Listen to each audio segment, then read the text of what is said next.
আসসালামু আলাইকুম সবাইকে। সবাই কেমন আছেন? আশা করি সবাই ভালো আছেন আর আপনাদের দোয়ায় আলহামদুলিল্লাহ আমরাও ভালো আছি।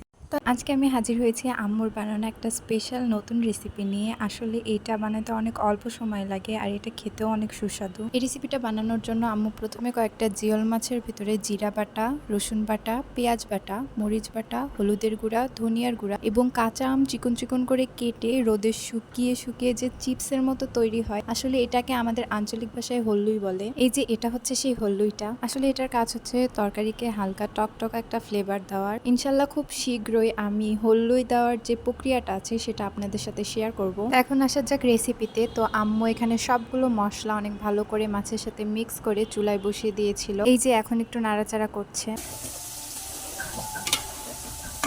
এই যে অনেকক্ষণ ধরে নাড়াচাড়া করার পরে কালারটা এরকম এসেছিল আর অনেক সুন্দর একটা সেন্ট আসছিল। এরপর আম্মু এর মধ্যে পরিমাণ মতো পানি দিয়ে দিচ্ছে। আপনারা যতটুকু মশলা ব্যবহার করবেন এবং যে পরিমাণে মাছ নেবেন সেই অনুযায়ী আপনারা পানিটা দিবেন এর মধ্যে। আসলে এটা যে শুধু জিওল মাছ দিয়ে রান্না করা যায় বা হলুই দিয়ে রান্না করা যায় এরকম না, এটা সব ধরনের মাছ দিয়ে আপনারা রান্না করতে পারেন। বড় মাছ দিয়ে বা আমের বিভিন্ন টুকরা দিয়ে আপনারা এটা রান্না করতে পারেন, যেভাবে আম ডাল রান্না করে আর কি সেরকম করে রান্না করতে পারেন।